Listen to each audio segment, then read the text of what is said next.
Welcome back to Birds of a Feather Talk Together. This week we are talking about one of the coolest birds in North America, the American dipper. This is a smaller, nondescript bird that has learned and adapted how to find food in some of the roughest river water imaginable. It can fly through waterfalls, withstand rushing currents, and to the eye just looks like a little gray songbird. John and Shannon both have a ton of experience with them, so it's a lot of fun to hear all about these amazing birds. Okay, go grab your binoculars and let's get into it.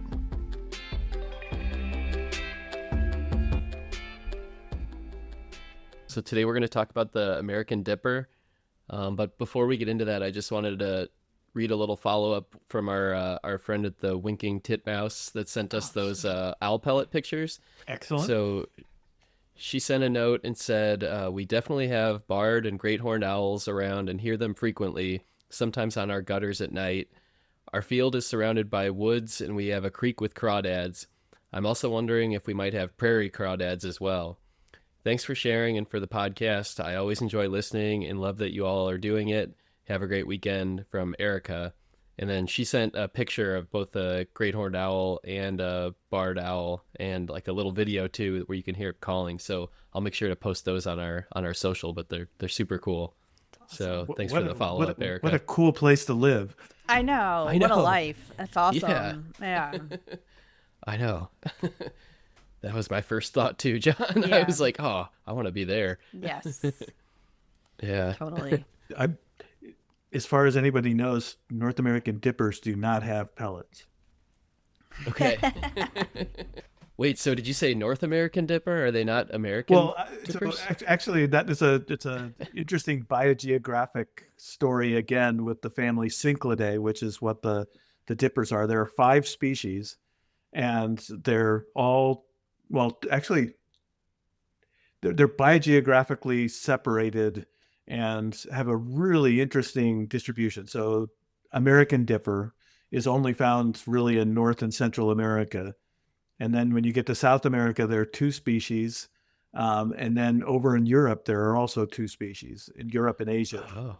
Oh, okay. And I didn't realize that. Yeah, no, they're an incredibly interesting group of songbirds, of passerine, oscine songbirds. This is my favorite bird in North America. Oh, wow. Cool. It's the cutest. Awesome. It's absolutely the cutest bird in what it does, where it lives, how it behaves. But we have to start with John Muir's quote about this, about the American dipper, which I find it captures it perfectly for me. His music is that of the streams refined and spiritualized. The deep, booming notes of the falls are in it, the trills of the rapids, the gurgling of margin eddies, the low whispering of level reaches, and the sweet tinkle of separate drops oozing from the ends of the mosses and falling into tranquil ponds. So that's his description, and it's absolutely, yeah, it completely reflects that bird. So have you guys seen them? No, we have not. We've just seen, I know you sent us some pictures of when you saw one fairly recently, John, but we've never seen them in the wild, no. So yeah, can you tell us about when you've seen them? Well, as Shannon was saying, I mean, dippers are one of the most specialized passerine birds in a lot of ways. So their habitat is not just limited to songbirds, but birds, period. Yeah, they're basically freshwater penguins, kind of, in the sense that they just completely adapted to being on these rocky streams. And there are other birds across the avian class that specialize on streams too. There are some ducks and some flycatchers and wagtails, and so it's not to the level where these birds are literally occurring along mountain streams down to the coasts in various parts of British Columbia and Alaska, but basically never get away from those. So if you look on eBird or look at the species account for North America, there are a few records of dippers showing up, and I think there's one record for Texas even, which is just absurd to me. But everything else is just completely defined by these by the Rocky Mountains, and there's a population out in the Black Hills in South Dakota, which is genetically distinct, and really illustrates that even across a landscape like North America, these birds are only living along these rocky streams. And so, for me as a kid, especially growing up in Arizona, getting to a stream meant like looking around for dippers, and yet you're not just going to get there and see a dipper because they're so common that they're easy to see. And so I've always you loved will the if fact you're in the that, right part of the world. even then, I mean, They're pretty common. They're pretty common on Vancouver Island. I saw them all the time. And they're called dippers because they dip. So that's what's charming about their behavior. They pop up. They don't hop, but they go up and down pretty frequently. So that's the dipping part. And they're like John said, completely specialized on eating invertebrate larvae that are living in the water and some small fish sometimes. So they're actually migrate. swimming underwater in this really rough water. So they have, cool. If you, when our son was little, he had no body fat, and he went in the water and he would sink like a stone, and he would, of course, grab me, and I'm like, dude, you're going to drown both of us. He couldn't float. He couldn't dog paddle because it was so much energy. He just sank. And so these birds have done that themselves. So their bones are denser so that they can stay underwater for longer periods of time. So they need to have dense bones in order to sink to the bottom, where they'll use their wings, kind of like flippers, to go underwater. And they can stay underwater for really long periods of time, 30 seconds at least, which is a pretty long time when you think about it for a tiny little bird. In rushing water. Yeah. How do they not just get like swept away? They're really strong. They have really big wing muscles. Like the musculature associated with their wings is really strong. And it's not because they fly long distances. It's because they have to not go downstream. Besides, if you're too floaty like that, you're never going to eat. So it wouldn't last if you didn't get some adaptations. What I like about it is it's a niche. It's a part of the environment that no other birds are really competing with you to any extent. And so from an evolutionary standpoint, you need a lot of modification. I mean, these guys are nobody would mistake them for non-birds or anything, but within the birds, as Shannon's describing, within the passerines, like they've got a lot of really neat modifications to help them do what they do. So most birds' feathers are in tracks on their bodies, like linear lines. And if you separate the feather tracks, you can see skin. But that is not what dippers do. Dippers, their feathers are so densely packed that you don't see skin under it. Oh. And they have an oil gland that's very well developed. Because if you're going to go into water's actually rough on feathers. If you do that frequently, they abrade pretty easily. And so if you see pictures, I should have looked to see if there's a picture. But if you see pictures of them, they can look silver under the water because of the air bubbles that are trapped around the bird as it tries to protect itself as it goes down. So cool. You would, even if you got a tiny piece of skin, you could almost certainly tell what bird it came from just because of the way the feathers. And they're occurring all the way up into northern Alaska, where as long as they have that their movements have been studied, and what goes on is that if the streams don't freeze over completely, which often really rushing streams don't, even up in the high mountains or in the northernmost latitudes, they'll have permanent territories. They're permanent residents going into that water in temperatures that can be way, way below freezing during parts of the winter. And their metabolism has no trouble with that. It's it's really they neat. have a low, apparently that's been measured, they have low metabolic rates, which kind of makes sense. You have to conserve energy if you're going to do that. They also have more hemoglobin in their blood than other things. That facilitates them spending not much time underwater holding their breath. They have this, and you can kind of see it in a lot of pictures. They have a membrane that crosses their eyes when they go underwater. They also have really well-developed eye muscles that can change the conformational shape of the eyeball to make it see better, to improve the acuity of their vision underwater. So they have all these really, really interesting specializations on top of being little tiny round fluff balls. Their wings are tiny, very round. What do you mean? And so I just described them as sedentary, and yet their distribution goes up from northern Alaska all the way down into Costa Rica. Oh, wow. Oh, wow. And so, and it's because as long as there are these whitewater streams, there's a niche for them. Oh, cool. It's kind of like they're crazy to look at because just when you look at them with your eye, they don't seem like they're that like fit for that. Like everything you're describing seems like a very specialized, like you really have to research them to understand that they have all these adaptations. Not if you when actually, we were looking at videos. Not if you Oh, grew up, not if they're one of the first birds that you watched when you first went hiking on purpose to watch birds. And for me, the very first time I saw them with any, like outside of someone telling me what it was probably the second time I went hiking with these people.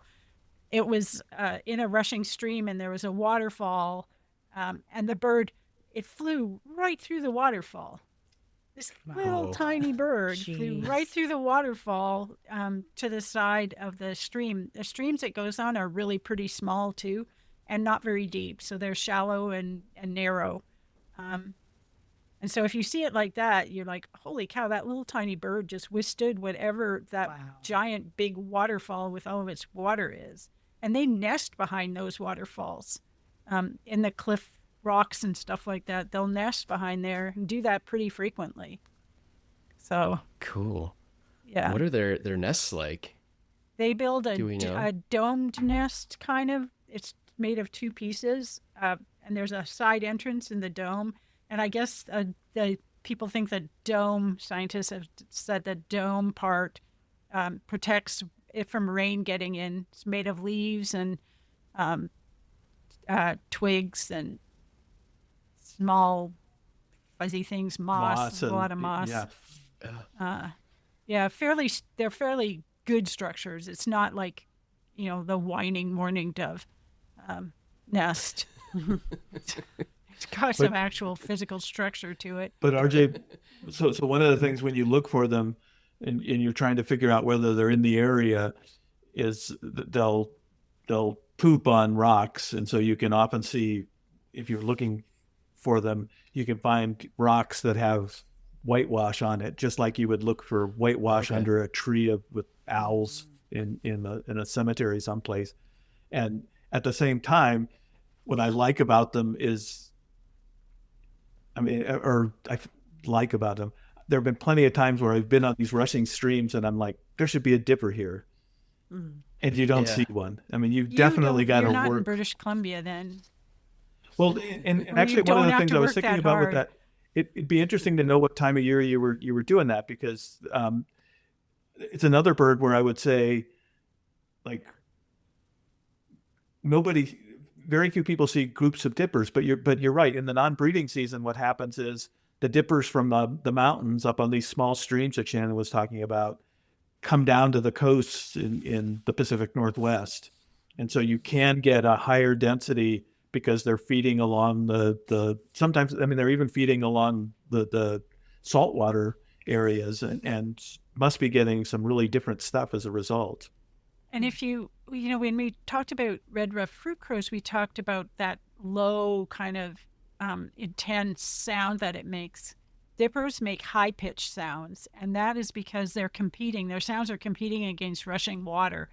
So if you're going to communicate, you got to get outside of the frequencies of the water, or nobody's going to hear you, nothing's going to hear you. And so the sounds that they make are high pitched. It's really different. Oh, wow. And they're slate gray.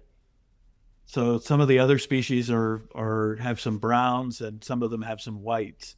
But one of the interesting things about that is they completely blend in with the environment that they're living in.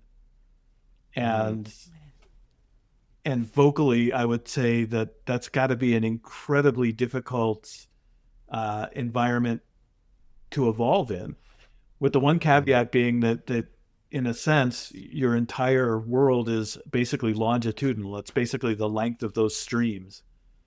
So I'm interested. Oh, yeah. I was interested. They talk about territoriality, and they're definitely territorial, but the territory is described in the number of meters of stream that they're covering, not in some kind of area that would be true of almost any other bird. And I said they had eye coverings. That's not. I didn't mean to do that. They have nasal coverings to help them block off getting water up there. Oh, cool. Up their noses while they dive, and that's not common either. And although that's an interesting thing to me, why isn't that more common?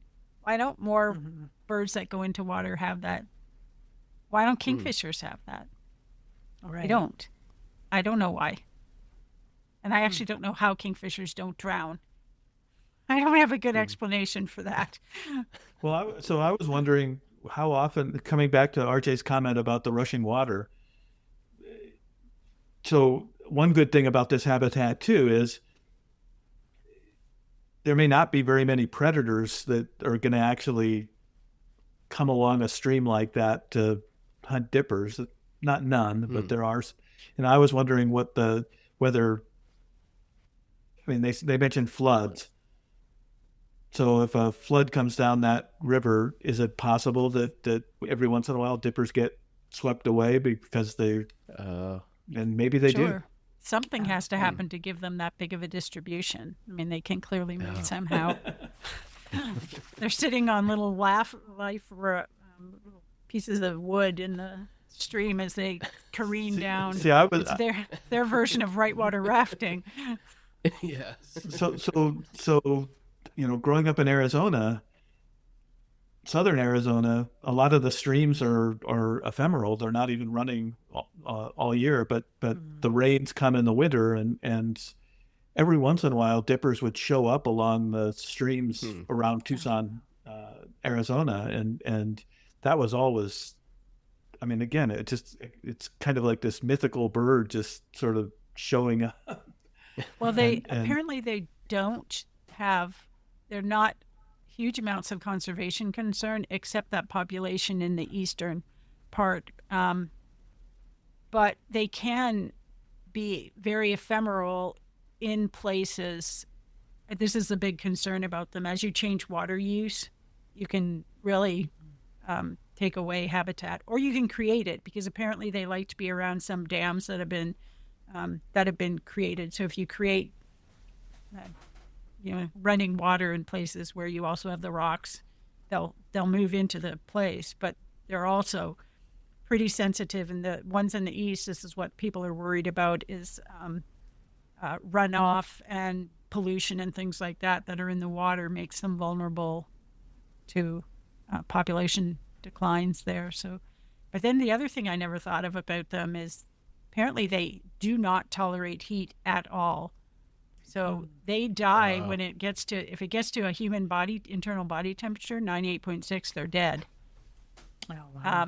So what happens as we warm the environment, right? I mean, it's not usually that hot in those places in British Columbia, but we are making it substantially warmer, such that what do heat waves do to these birds? I think nobody's really done much research on the birds in places like Costa Rica, and certainly up in the mountains of Costa Rica it can be quite a bit cooler than it is in the lowlands. But I'd be interested in some of the temperature regimes that those birds are living in, and some of the details of that. Yeah, I don't know much about that kind of stuff. There doesn't seem to be very much literature about that. You guys will absolutely flip when you see your first dipper. Oh, And you will be yeah, able I'm really to excited now. identify it. You will be able to identify it. Nothing else behaves like that. Even before you see a color or anything like that, you'll see it bopping up and down by the water's edge. And at the same time, I feel like it's unlikely that you won't go to some places and look at a whole bunch of rocks and go, there should be a dipper here, and not see one. Yeah. Oh. Yeah. In my head, I always thought they were just kind of up in the Pacific Northwest or up in like Canada near where Shannon's from. I didn't realize that how big their distribution is. Like that we could have.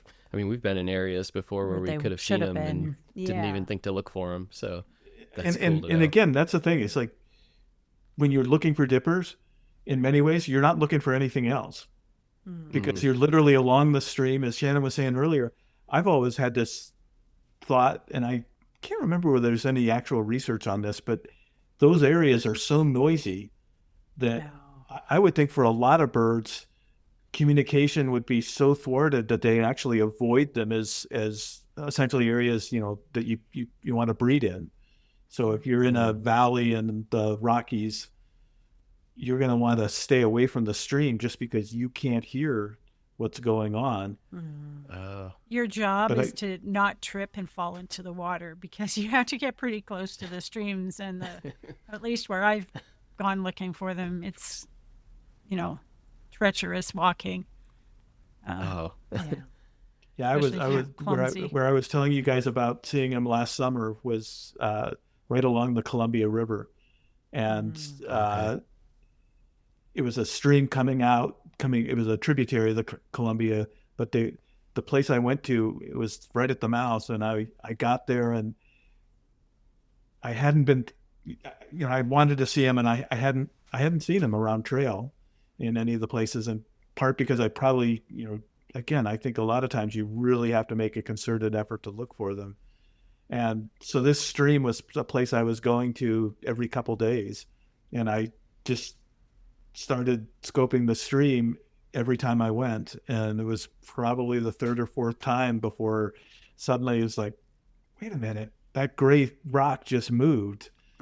And across the side there were two dippers just coming down the stream looking for these aquatic invertebrates that they Cool. So we have 88 of them in our collections. Oh, wow. And we have 282 in the genus. So of all of the species, we have 88 of the American dippers. And then again, any other birds that are in the same family that are similar? I mean, this seems like this has so unique. That's the family. Okay.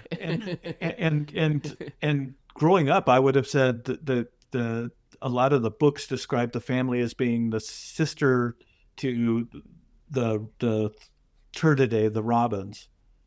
But the genetic work that's been done lately has put them as the sister to the starlings. Yeah, but that's not. I know. I don't think that's right. I do think that there was starlings, but I don't think there was starlings. I do think they're with Old World flycatchers, Musicapidae, and thrushes, Turdidae. So there's a bit of uncertainty in kind of how those things are all related to each other. But I don't buy starling. You can buy it if you want, but I'm not putting my money on starling. Well, it's one thing I didn't find, and I know it's got to be out there, is somebody estimating how old the various species and the 5 species are relative to one another. Yeah, I don't know that. That would be really interesting.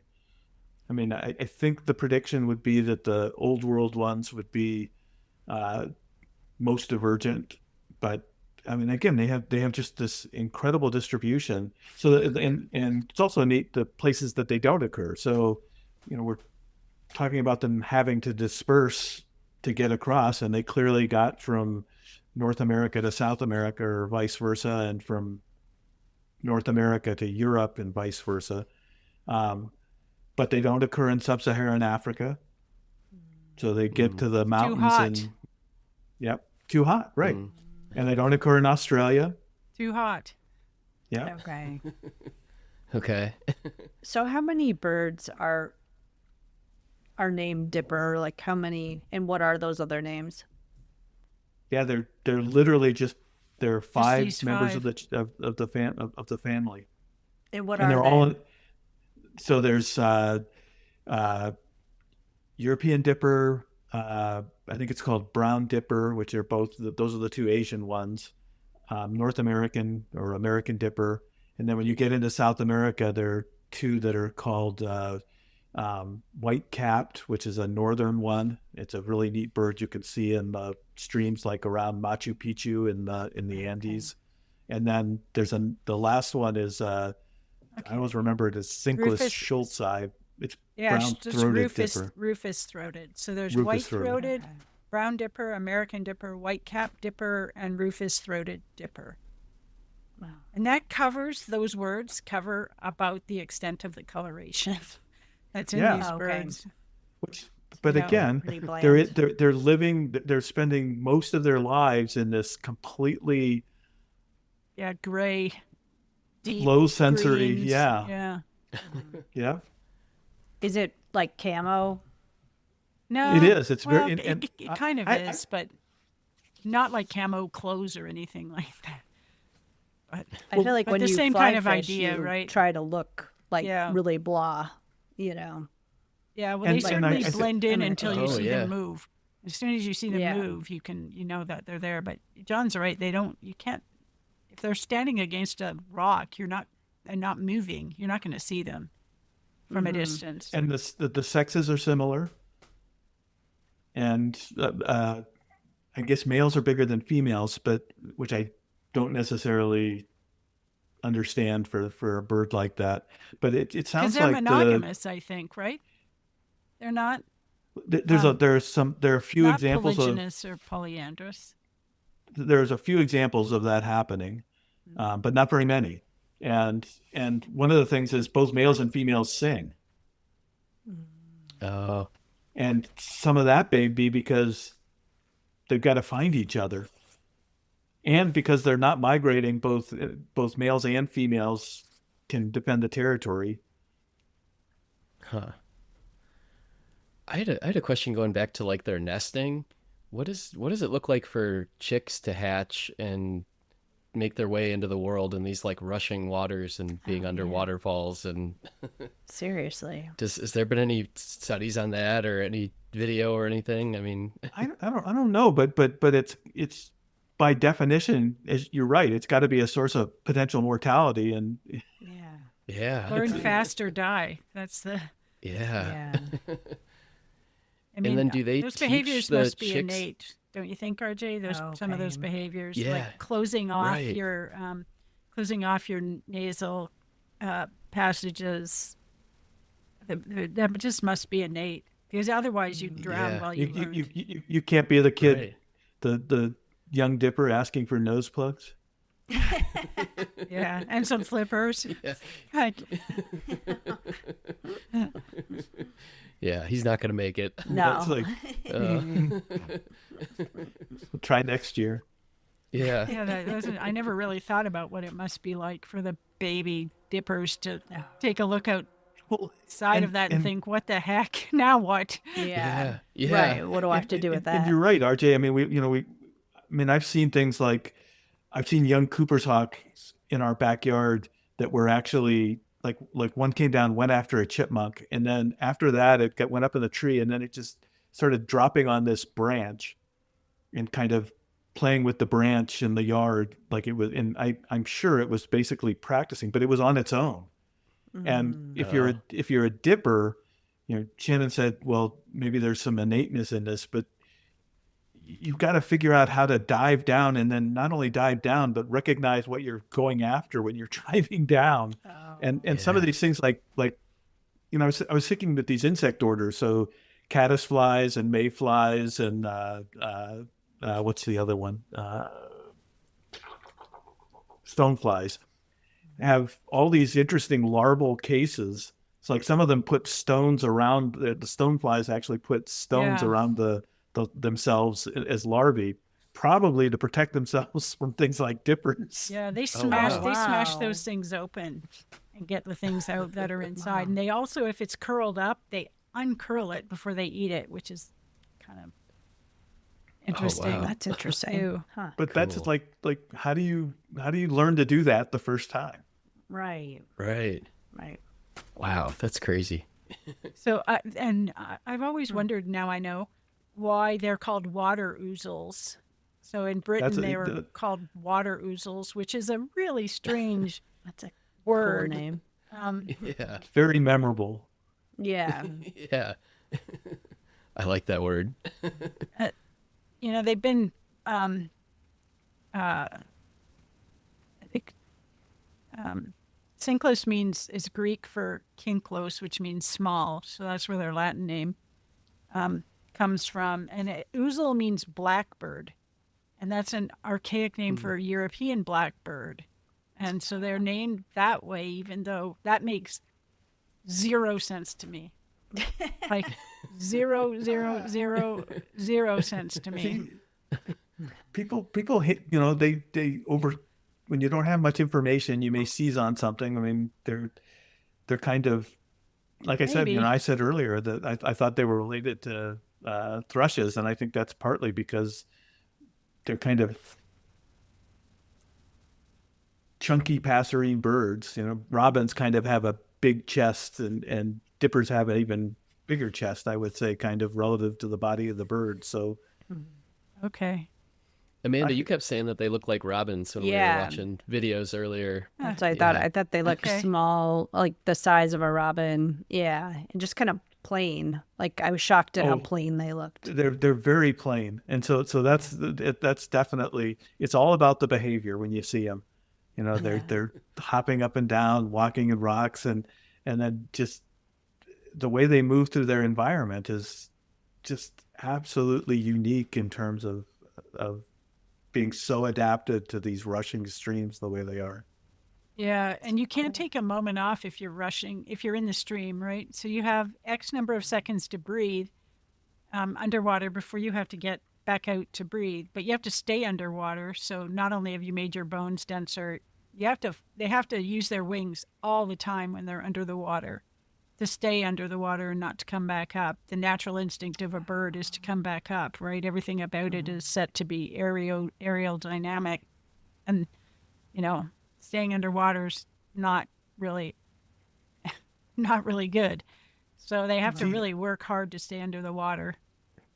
I was thinking that I wonder if it's kind of a sigh of relief or just like they feel like going down to the coast in the winter where you don't have to deal with the rapids all the time must be like, vacationing in the Caribbean or something. It's like, except you have nothing to eat. Well, that's the thing. There it is. What is there to and eat? It's too hot, so you're going to die on your Caribbean little excursion. And so that, coming back to the conservation angle, one of the things that was brought up is they like clear streams, and so do the invertebrates that they eat. And so if you dam things up and you get a lot of silt in the water, they can't find what they're going to eat, and the populations of the insects go down, and they'll leave and move on. And so if you get erosion, if you change the water regime such that there's erosion and the rocks kind of wash away, which can happen because there are a lot of dams in British Columbia, you can see this kind of stuff happening, then they don't have a habitat to do anything in if you've taken away too many of the rocks. So you get silt, you get pollution, you take away the rocks. Grazing cattle up in the Rockies, and some of those streams get pretty messed up. I'll be willing to bet that affects the dipper populations along those streams. All right. Well, I think we're kind of getting close on time. Or is there anything else on the dipper before we do have one mailbag question? Where are you going? Well, when are you going to British Columbia? That's like on our list now. Yeah. Yeah. You need to go to even when Vancouver you go back Island. to Colorado, It was before. Yeah.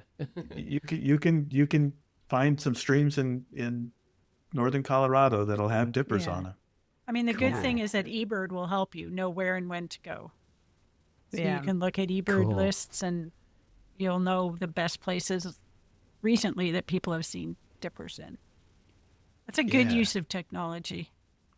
Yes. Yeah. Oh, I'm so curious. I want to check northern Colorado, like where we go, Steamboat. Yeah. I feel like, yeah, I've never heard of them. there's a lot of rivers out there, and yeah. Well, you're missing one of the cutest birds ever. Yeah. Yeah. All right. Well, we ready for this mailbag question? Sure. Yeah. Let's have it. So this is from Amy in Maine. And Amy says, I cannot express enough how much I enjoy you four. Your humor, your love of birds, your love of what you do, how you share, not holding back. You are all heartening in a world that feels like it's without its ethics, moral compass, compassion for creatures who are not humans. I love everything about your show. From Amy in Maine. And then she says, P.S. I just discovered, and I don't know if I'm going to get this right. Is it the Great Potu? Oh, boy. Yes. Yeah. Great Potu.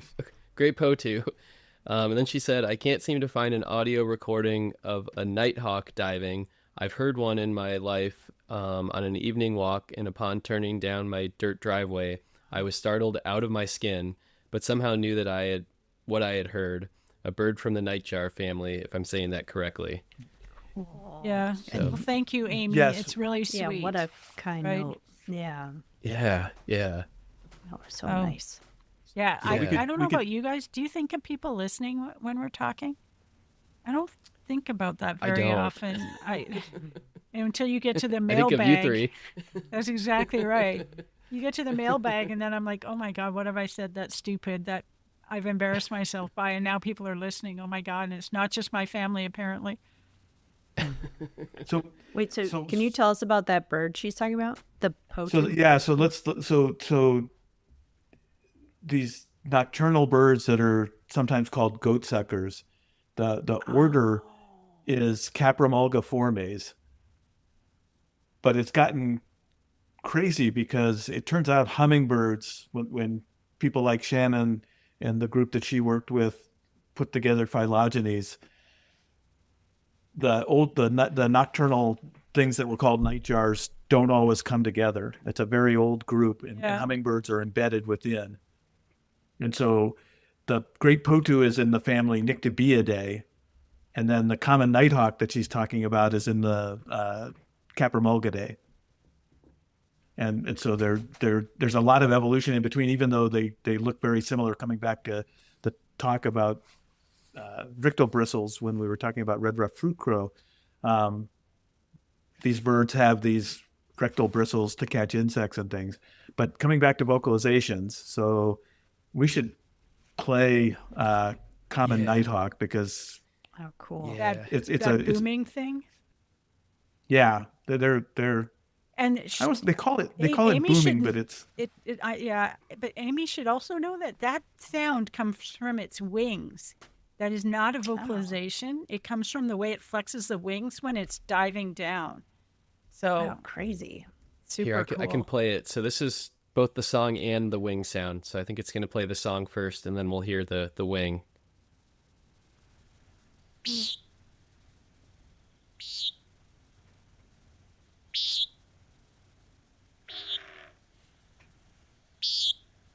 Did it come through? Yeah. Very well. Yeah. That sounds awesome. So is that its wings? It's while it's flying? Yeah. Or... So it's actually going into a big dive. Yeah. So and I think that's one of the reasons why it scares you so much, is because you can hear them up high giving that call, and then suddenly, like, something goes past you and does that wing thing on a just. It's probably coming from 100, 150 feet up. Oh, wow. And it's a display, and it's great. So is that similar to like what a woodcock does? Like a woodcock makes a noise with its feathers when it's flying, right? Yeah. So, okay. Lots of birds do. We'll talk about manakins, for example, someday, to talk about the bizarre sounds that are wing sounds that you would never kind of guess, including one of them called club-winged manakin, that when it vibrates its wings, it makes a perfect harmonic. So that took, again, high-speed videography and a lot of care and detail work in the field to record that bird to figure out how on earth where that sound was coming from. Is it a vocalization or not? And it turns out it's not. And its wing feathers are really weird, like kind of gnarly. Next time you come in the museum, actually, we should do that one next time we do a little field trip thing, because that bird is bizarre looking. Its wings are bizarre. Well, what we should look at is common nighthawk relative to great potu. So great potu is this. It's called great because it's probably about a 1.5 feet. Oh, wow. Or longer, and it's got a lot of feathers, so the body is probably much smaller, but it looks like it's the size of a barred owl almost. Oh, wow. And they're found throughout the northern part of South America up into Central America. And the first time I ever heard one, I actually thought we were listening to a jaguar. Oh, man. Because it's literally this explosive sound that kind of goes. Oh, it's totally the sound of a scary movie. That's crazy. I was like, what was that? Oh, man. Absolutely RJ, can amazing. you pull that sound up? Well, how do you spell potu? Is it P-O-T-O-O? P-O-T-O-O. Okay. Here we go.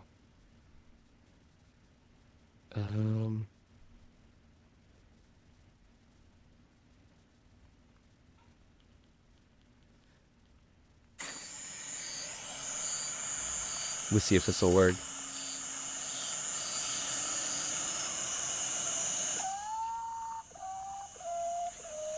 Oh, so that is actually that's common potu. That's not it. That's Okay. a different potu. It's common okay. potu. Okay. Which Sounds is much sweeter. Yeah. Which is about half the time. And that's actually one of my favorite, all-time favorite calls to hear that thing in the forest, because it's literally you're in the forest. It's dark, and suddenly you hear this thing just go.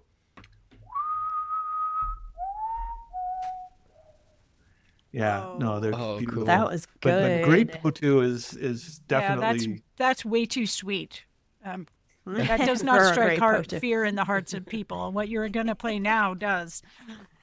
That's awesome. Yeah, let me.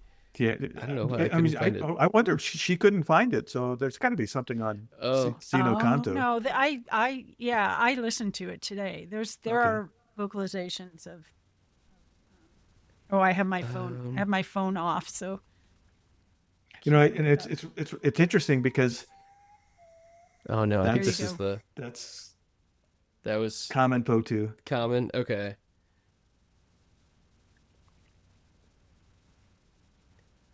This is a great family that we could do an episode on at some point, just because they're cool. They're incredibly cool. They during the day they roost out in the kind of pretty much in the open, where they just get on the end of a branch and sit there with their heads looking up, and they look like the end of a branch. Their plumage and everything. And so when we get into the museum and look at specimens, we can pull one out relative to a common nighthawk, and they're just cool. It looks like a great potu will look like it could swallow a common nighthawk whole. Oh my gosh. Awesome. They're incredible birds. I have a YouTube video that apparently has it, but there's an ad. So here, and you guys couldn't hear it, right? Because I just started playing the ad. I'm going to send it to you, RJ, and then then I can play it. You can let it play, but then cut out the stupid ad part that you're going to see. Okay. And this bird's gape is enormous. I can't even begin to tell you what the face of this bird looks like. Crazy. So it's got the usual characteristics of nightjars. It's wide. There it goes. Okay. All right, here we go.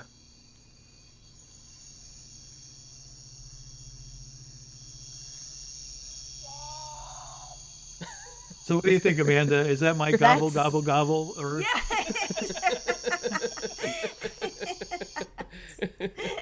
that was awesome. Wow. Jen, your bird calls, your bird Invitations are awesome. Yeah. That Every once in a while, there's something that I can. That one's kind of just because it is such a just a growl, just a explosive growl. Yeah, I can't Can you believe that guys was a bird. whistle? So I can't cool. whistle. Can you guys whistle? Really? I can can't whistle. Yeah. No. Well, there's hope for you, RJ. You can learn some bird calls and go out and do it. I cannot. I can whistle, and this is I can do a laser beam noise whistle, which is, check this out.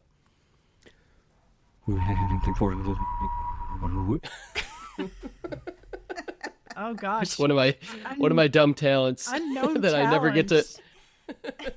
Unknown talents. I never get to do that ever, so I had to show it off. I can't do any bird noises. That's an uncontrolled variable.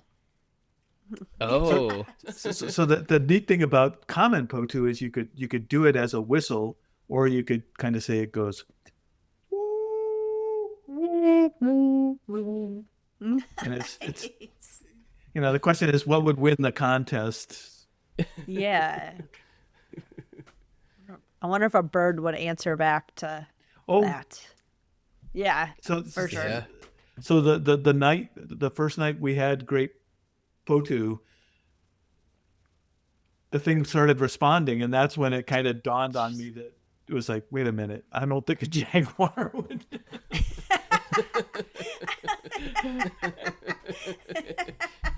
That's awesome. You're luring the jaguars in. It's like, You're revealing your location. is this a good idea?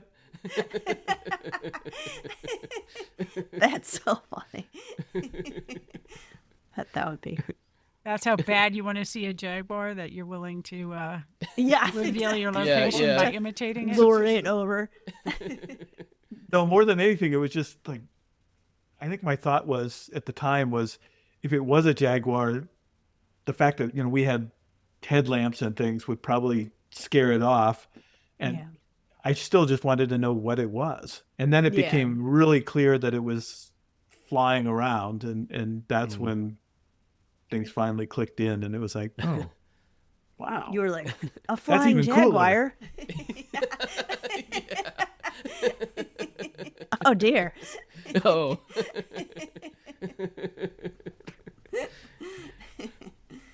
That's really All cool. right. Well, thank you, Amy, for the question. Amy, and thank you for so listening. much. And for the really nice note, too. That was really special to made read. us feel so These good. days, Thank you. Little things make a big difference. It's true. Yeah. That made such That a was difference. so I ran kind. and showed all the students what Amy had sent to us. So Oh, Yeah, as That's I awesome, chided Shannon. them for Wonderful. not putting their presence on our podcast in their CVs. Anyways,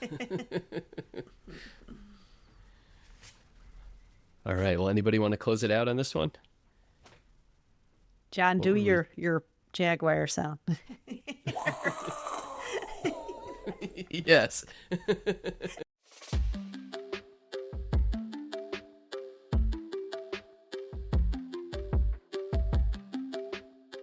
Thanks, everyone, for listening. Reminder, if you have a question for us, you can reach us at podcast.birdsofafeather@gmail.com. If you're enjoying this, please leave us a review in the podcast app and share this with someone who you think would enjoy it. All right, see you all next week. Love you all.